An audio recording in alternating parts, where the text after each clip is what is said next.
सोनिया गांधी ने राज्यसभा की सदस्यता के लिए नामांकन भरने के बाद रायबरेली की जनता के लिए एक भावपूर्ण पत्र लिखा था। उन्होंने इंदिरा गांधी के समय से लेकर जो जुड़ाव रहा है इनके परिवार का रायबरेली के प्रति, उसका स्मरण किया, उसको याद दिलाया और बताया कि वो रायबरेली से संबंध बना रहेगा। लेकिन विगत 5-10 वर्षों की उन्होंने कोई चर्चा इस रूप में नहीं की जिस रूप में वो वहाँ से लोकसभा का प्रतिनिधित्व कर रही थी। दूसरी ओर योगी आदित्यनाथ ने 7 वर्ष पहले जो विकास यात्रा में सभी जनपदों को शामिल करने का एक निर्णय लिया था, उसी के अनुरूप कार्य योजना बनाई, उसका क्रियान्वयन किया। उसमें रायबरेली भी शामिल था। बिना भेदभाव के, कोई वीआईपी क्षेत्र नहीं बल्कि सबका विकास करना, ये धारणा लेकर वो चले और इससे रायबरेली को भी लाभ हुआ। मुख्यमंत्री के रूप में योगी आदित्यनाथ ने अपना दायित्व पूरा किया और इसी क्रम में केंद्र की जो नरेंद्र मोदी सरकार है उसका भी सहयोग पूरा रहा और इसी क्रम में रायबरेली में एम्स का लोकार्पण किया गया। योगी आदित्यनाथ ने यहाँ पे एक अच्छी बात कही, वो नरेंद्र मोदी ने वर्चुअल माध्यम से उद्घाटन किया था। योगी आदित्यनाथ रायबरेली में थे। उन्होंने कहा कि 5 वर्ष पहले नरेंद्र मोदी ने इसका शिलान्यास किया था, आज वो उसका उद्घाटन कर रहे हैं। यही मोदी की गारंटी है और हम सब भी देख सकते हैं, नरेंद्र मोदी भी कहते हैं कि वह जिसका शिलान्यास करते हैं उसका उद्घाटन भी करते हैं। 5 वर्ष पहले यहाँ शिलान्यास किया और 5 वर्ष बाद एम्स बनकर तैयार हो गया, उसका भी उद्घाटन कर रहे हैं। यही मोदी की गारंटी है। इसके साथ और जगह भी एम्स के उद्घाटन किए, लेकिन रायबरेली को एक ये सौगात मिली। आसपास के पूरे क्षेत्र को इसका लाभ होने वाला है।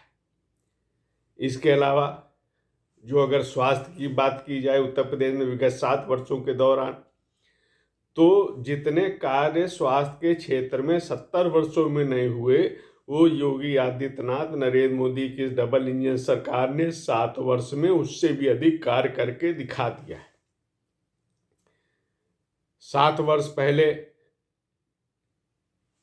उत्तर प्रदेश में 12 जनपदों में मेडिकल कॉलेज थे।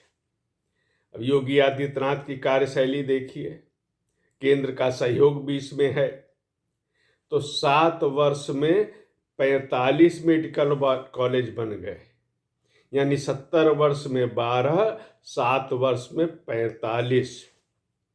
और इतना ही नहीं, 14 मेडिकल कॉलेजों का निर्माण प्रगति पे है, ये भी निकट भविष्य में पूरे होने वाले हैं।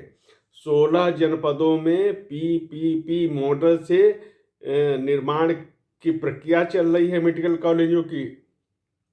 और इसके अलावा टेली मेडिकल का कार्य भी किया जा रहा है। गांव-गांव तक स्वास्थ्य की सुविधाएं पहुंचाई जा रही हैं। आरोग्य मेले होते हैं, उससे ग्रामीण लोगों को लाभ मिल रहा है। 5 लाख तक का बीमा कवर जरूरतमंदों गरीबों को पहुंचाया जा रहा है। पूर्वी उत्तर प्रदेश में जिस प्रकार का प्रकोप होता था बीमारियों का, 40 वर्ष तक यहाँ एक तरह से बहुत ही त्रासदी का माहौल जो होता था, उसका लगभग पूरी तरह से उसको योगी आदित्यनाथ ने अपने प्रयासों से समाप्त कर दिया।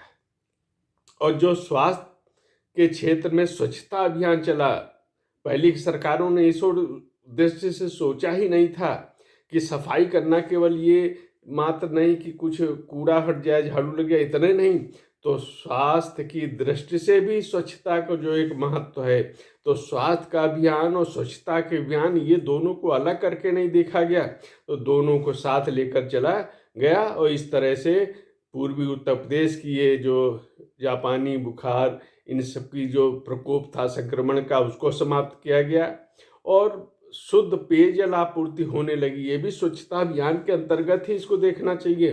तो एक बहुत बड़ा जो लाभ हुआ है लोगों को, गांव के लोगों को, सामान्य लोगों को, गरीब लोगों को। ये भी एक बहुत बड़ी उपलब्धि है विगत 7 वर्षों में।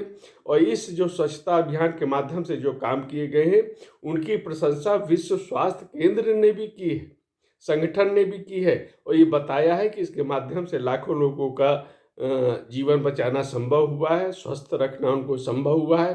तो एक बड़ी उपलब्धि है। और फिर हम यही कह सकते हैं कि मोदी की गारंटी अनेक क्षेत्रों में फलीभूत हो रही है।